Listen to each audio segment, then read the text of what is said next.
قاتلین عثمان کا مدینہ طیبہ پر قبضہ۔ اب جناب حضرت عثمان رضی اللہ تعالی عنہ کی شہادت کے بعد ان باغیوں نے دیکھا کہ کوئی خلیفہ نہیں ہے اور کوئی امیر نہیں ہے، تو ان لوگوں نے تلاش شروع کر دی کہ کوئی ایسا شخص مل جائے جو کہ خلافت کو سنبھال پائے۔ یہاں سوال کرنے والے کا سوال کہ جناب حضرت معاویہ بن ابی سفیان رضی اللہ تعالی عنہما نے حضرت علی رضی اللہ تعالی عنہ کی بیعت کیوں نہیں کی؟ ہم یہاں دیکھیں گے کہ وہ کس قسم کے حالات تھے اور مدینہ پاک میں کیا صورتحال تھی کہ جن حالات کے اندر جناب حضرت علی رضی اللہ تعالی عنہ کو خلیفہ نامزد کیا گیا، ان کو خلیفہ مقرر کیا گیا اور حضرت علی رضی اللہ تعالی عنہ کی بیعت کی گئی، اور بیعت نہ کرنے والوں میں معاویہ اکیلا نہیں تھا رضی اللہ تعالی عنہ، اور بھی کئی لوگ تھے جنہوں نے حضرت علی رضی اللہ تعالی عنہ کی بیعت نہیں کی،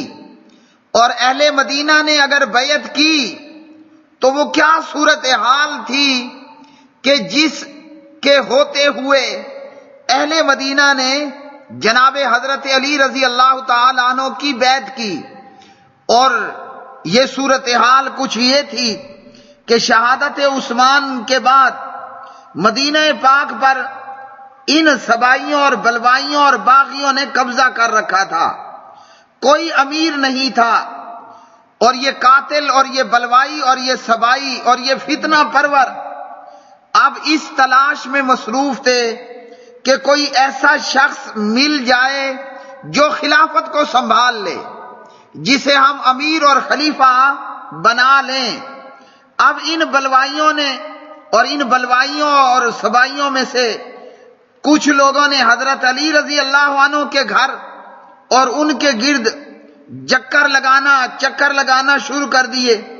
اور حضرت علی رضی اللہ عنہ ان سے بچنے کے لیے چھپ جایا کرتے تھے۔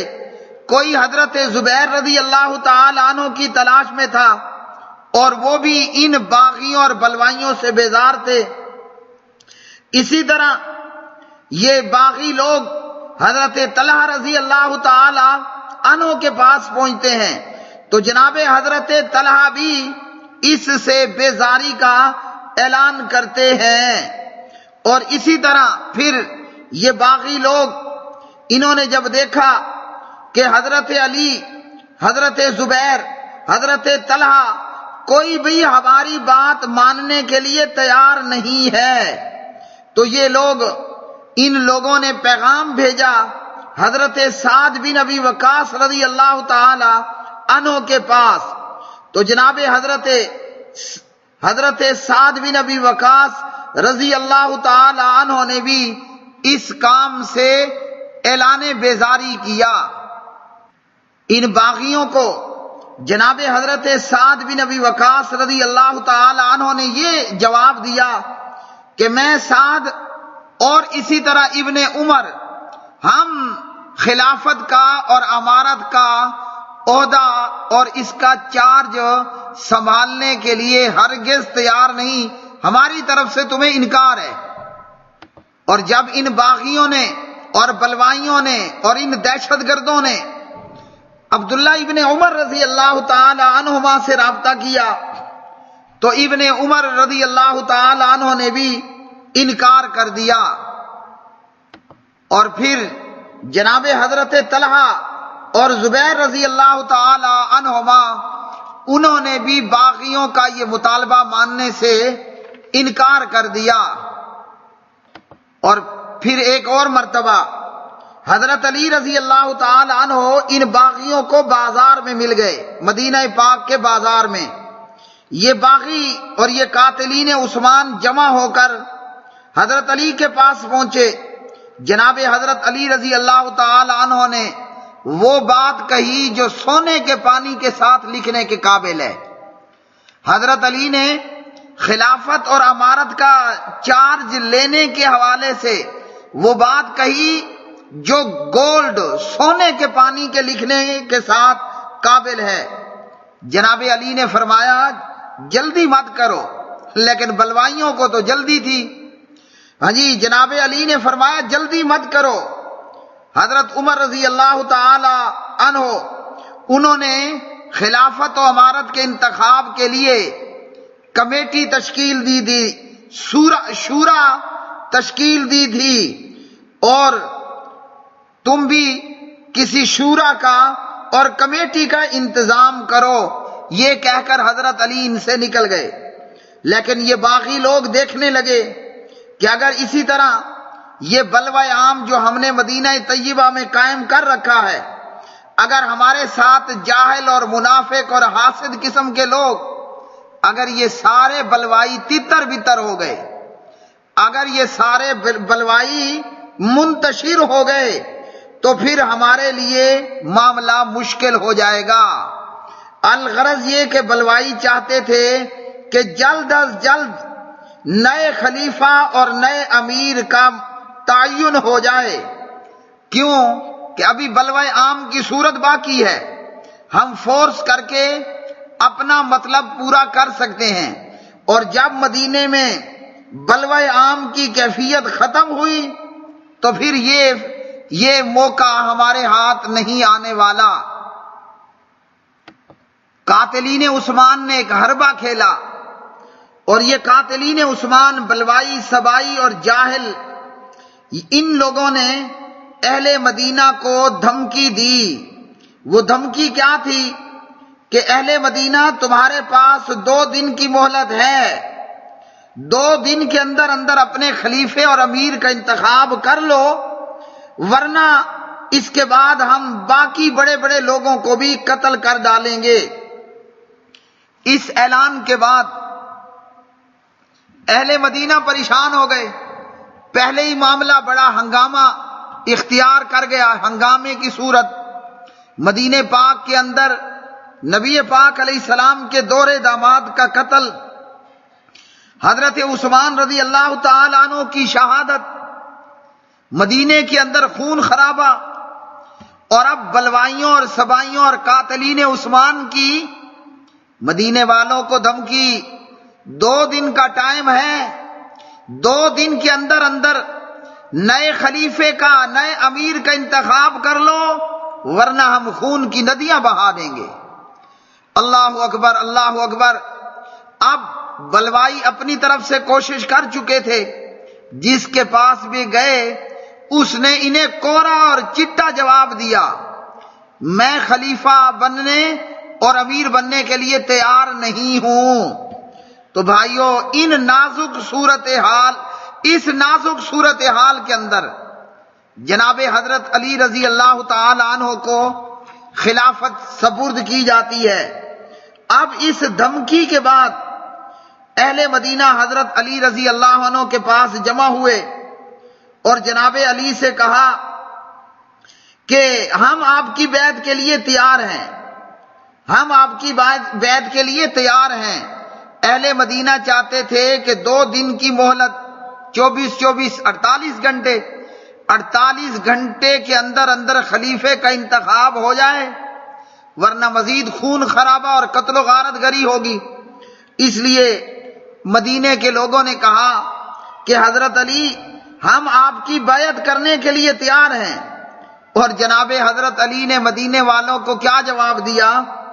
حضرت امام علی علیہ السلام فرماتے ہیں، اچھا ہے کہ تم میرے علاوہ کسی اور کو اپنا امیر بنا لو، مجھے چھوڑو، میرے علاوہ کسی اور کو اپنا انتخاب بنا لو، میرے علاوہ کسی اور کو خلیفہ چن لو، کیونکہ واقعات دن بدن نئے سے نئے ہو رہے ہیں، یہاں ثابت قدم رہنا مشکل ہے، اور یہاں عقل کا درست رہنا یہ بھی مشکل ہے۔ اہل مدینہ نے آپ کو قسم دی اور آپ کو عرضیاں کی، آپ حالات دیکھ رہے ہیں کہ مدینہ کس طرح تباہی سے دوچار ہوا، اور ان بلوائیوں اور سبائیوں کی دھمکیاں اور مزید خون خرابے کا خطرہ۔ ان دنوں کے بیچ میں یہ بلوائی حضرت علی رضی اللہ تعالی عنہ کے پاس جاتے ہیں اور ان کا ہاتھ پکڑ کر بیعت کرتے ہیں، ان کا ہاتھ پکڑ کر حضرت علی کی بیعت کر لیتے ہیں۔ اور دوسری طرف جب جمعے کا دن آتا ہے، سارے لوگ مسجد نبوی صلی اللہ علیہ وسلم میں جمع ہوتے ہیں، حضرت علی علیہ السلام تشریف لاتے ہیں، منبر پر چڑھتے ہیں اور کہتے ہیں، اے لوگو، اے اہل مدینہ، خلافت و امارت کا وہی حقدار ہے جس کا تم انتخاب کر لو۔ اگر تم چاہو تو میں یہ ذمہ داری سنبھال لوں، ورنہ تمہارے اوپر کوئی زور اور زبردستی نہیں ہے۔ جبکہ دوسری طرف بلوائیوں، سبائیوں اور ان فتنہ پروروں کی طرف سے اہل مدینہ پر زبردستی تھی۔ انہیں 48 گھنٹے کا ٹائم دیا گیا، 2 دن کی ڈیڈ لائن دی گئی کہ 2 دن کے اندر اندر خلیفے کا انتخاب کر لو، ورنہ ہم مزید قتل و غارت گری کا بازار گرم کریں گے۔ تو لوگ حضرت طلحہ رضی اللہ عنہ کو لے کر آئے اور جناب حضرت طلحہ رضی اللہ تعالی عنہ نے کہا،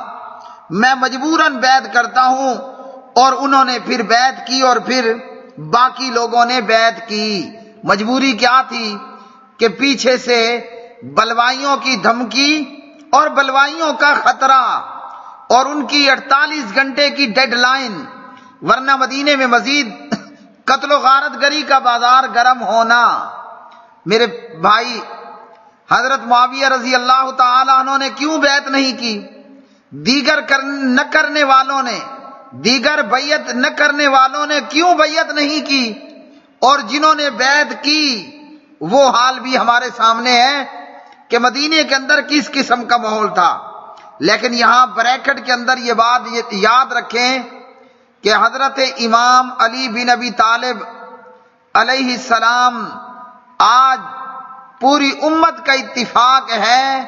کہ جناب حضرت علی بن ابی طالب علیہ السلام بالاتفاق مومنین اور مسلمین کے چوتھے امام اور چوتھے خلیفہ، پہلا امام اور پہلا خلیفہ صدیق اکبر، دوسرا امام اور دوسرا خلیفہ عمر ابن خطاب، تیسرا امام اور تیسرا خلیفہ عثمان ابن عفان، چوتھا امام اور چوتھا خلیفہ، چوتھا امام اور چوتھا خلیفہ امام علی بن ابی طالب علیہ السلام۔ اور یہ کہ جناب حضرت علی رضی اللہ تعالی عنہ کی بیعت کرنے والوں نے یہ کہا تھا کہ اے علی، آپ نے عثمان رضی اللہ تعالی عنہ کے قاتلوں کو کیفر کردار تک پہنچانا ہے، حضرت عثمان ابن عفان رضی اللہ تعالی عنہ کا قصاص لینا ہے۔ جناب حضرت علی علیہ السلام اور جناب حضرت عثمان ابن عفان رضی اللہ تعالی عنہ آپس میں ہم زلف تھے۔ حضرت امام علی علیہ السلام پیغمبر صلی اللہ علیہ وسلم کی بیٹی حضرت فاطمہ صلوات اللہ وسلام اللہ علیہا کے تاجدار تھے، خاوند تھے، اور عثمان نبی پاک علیہ السلام کی 2 بیٹیوں جناب حضرت رقیہ اور حضرت ام کلثوم رضی اللہ تعالی عنہما کے تاجدار اور ان کے خاوند تھے۔ اور حضور نے فرمایا تھا، لو کانت عندنا ثالثۃ، اگر میری تیسری بیٹی بھی ہوتی، لزوجنا، کہا یا عثمان، اے عثمان، میں وہ بھی تیرے نکاح میں دیتا، اس کی شادی بھی تیرے ساتھ کر دیتا۔ تو جناب عثمان کا اور جناب حضرت علی رضی اللہ تعالی عنہ کا ایک گہرا تعلق تھا۔ خلافت و امارت کے بعد امام علی علیہ السلام کا پہلا خطبہ اور پہلا خطاب